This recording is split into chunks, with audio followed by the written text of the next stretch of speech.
अच्छा, इससे पहले कि मैं आपको नसीम शाह की इंजरी की रिपोर्ट दूं, फ़खर ज़मान वाला मामला बहुत क्रिटिकल सिचुएशन में दाखिल हो चुका है। ऑल्दो आपको तो यही पता है कि उसको सज़ा हुई है और उसके ऊपर आज सज़ा के ऊपर अपील के ऊपर भी समाअत हुई, तो फ़खर ज़मान की अपील को डिक्लाइन कर दिया गया। बट अब इससे आगे जो होने वाला है ना, वो बहुत एक क्रिटिकल सिचुएशन है और वहाँ पे अब क्या डिसाइड होता है और क्या फ़खर ज़मान स्टेप लेते हैं, बहुत इंपॉर्टेंट होगा। और उसकी वजह ये है कि आज जब अपील के ऊपर फ़खर ज़मान ने अपने आप को डिफेंड किया और ये कहा कि भाई इस 2-3 सेकंड के क्लिप के अंदर कहाँ प्रूव हो रहा है कि मैंने जो है वो बॉल टैंपर की है, तो मतलब इसमें से क्या आपको वाज़ेह सबूत मिलता है। तो ऑल्दो इस पे कमेटी का फैसला तो हो ही रहा, उन्होंने कहा आप पे बैन रहेगा और वो ये टैंपरिंग ही इसको कंसिडर किया जा रहा है। बट अब मीडिया रिपोर्ट्स ये आ रही हैं कि फ़खर ज़मान ने ये बोला है कि भाई इस इल्ज़ाम के साथ ना मैं फ़खर ज़मान इंटरनेशनल क्रिकेट नहीं खेलूंगा, ये मीडिया रिपोर्ट्स कह रही हैं।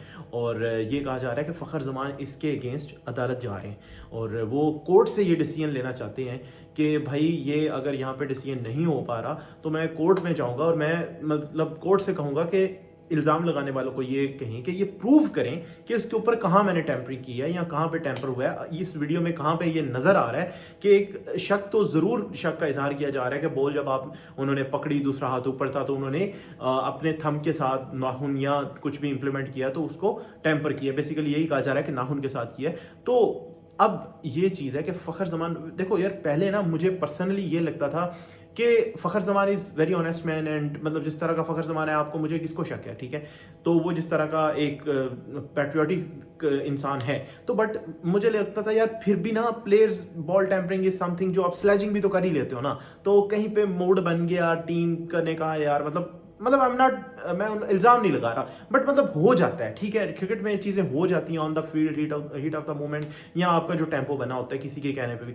बट अब शायद हो गया हो, तो अब हो गई है सज़ा, तो इट्स ओके, 2 मैच का बैन सर्व करके आ जाएगा फ़खर ज़मान, इतनी बड़ी बात नहीं। या शायद अफरीदी कितना ईमानदार आदमी था, तो वो सारे दुनिया के सामने कैमरे पे ही बॉल को वो उन्होंने मुंह के साथ मतलब चक मार के वो कर लिया बॉल टैंपर। तो ये जो है, ये चीज़ जो है ना, ये मुझे लगता है कि हो गई है तो ठीक है। लेकिन अब ये जो फ़खर ज़मान की अब की स्टेटमेंट मीडिया रिपोर्ट्स में आ रही है ना कि फ़खर कह रहे हैं कि भाई इस इल्ज़ाम के साथ मैं नहीं खेल रहा, अब इसके बाद मुझे पर्सनली ये लगना शुरू हो गया यार, अगर फ़खर ज़मान इस हद तक इसके अगेंस्ट जा रहा है ना, दैट मीन्स कि ये शक, अगर वो 2-3 सेकंड का क्लिप ही एविडेंस है ना, तो मे बी आप कैसे उसको देख के कह सकते हैं कि लाजमी टैंपरिंग की है। फिर तो हो सकता है फ़खर ज़मान ने की नहीं है और देखने वाले जो कंसिडर कर रहे हैं ऐसा हुआ नहीं है, तो एक बेगुनाह के ऊपर कोई इल्ज़ाम लग गया है या वो साबित हो रहा है।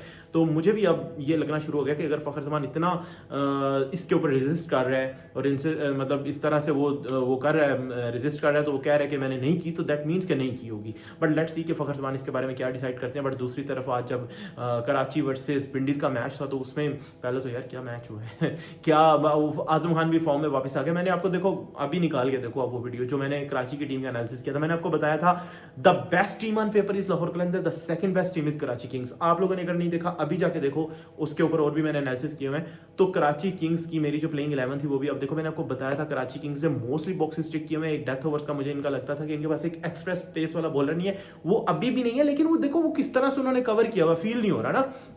हसन अली ने जिस तरह की बॉलिंग की है यार, कमाल।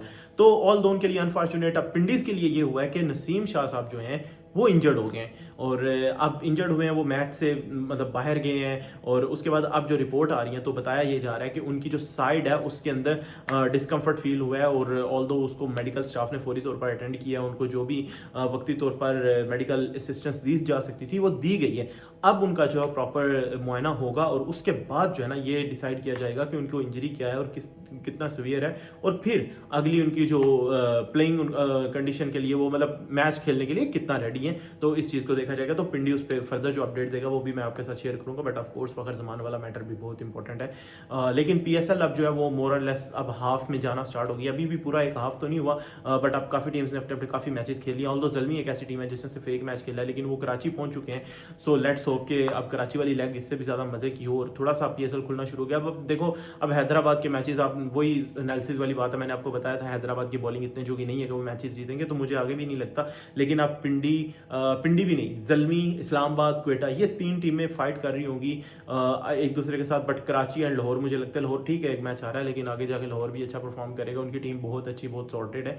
तो देखते हैं कल मुल्तान के मैच में वो क्या करें। इवन मुल्तान, तो अब इन टीमों के बीच में फाइट होगी टॉप 4 के लिए, Lahore, Karachi, Multan and Zalmi, Islamabad and Quetta. But मुझे लगता है कि यहाँ पे भी जो मार खाएंगी दो टीम्स, वो क्वेटा ग्लैडिएटर्स, इस्लामाबाद यूनाइटेड होंगी। इन दोनों की बॉलिंग उतनी सॉर्टेड नहीं है, लेकिन ज़ल्मी का ये है कि उनके पहले कुछ मैचेस के लिए उनके बॉलर्स अवेलेबल हैं। आपका क्या ओपिनियन है नसीम शाह और फ़खर जमान के मामले के ऊपर, और अभी तक जो भी PSL हुआ है कमेंट सेक्शन में बताएं और चैनल को सब्सक्राइब करें।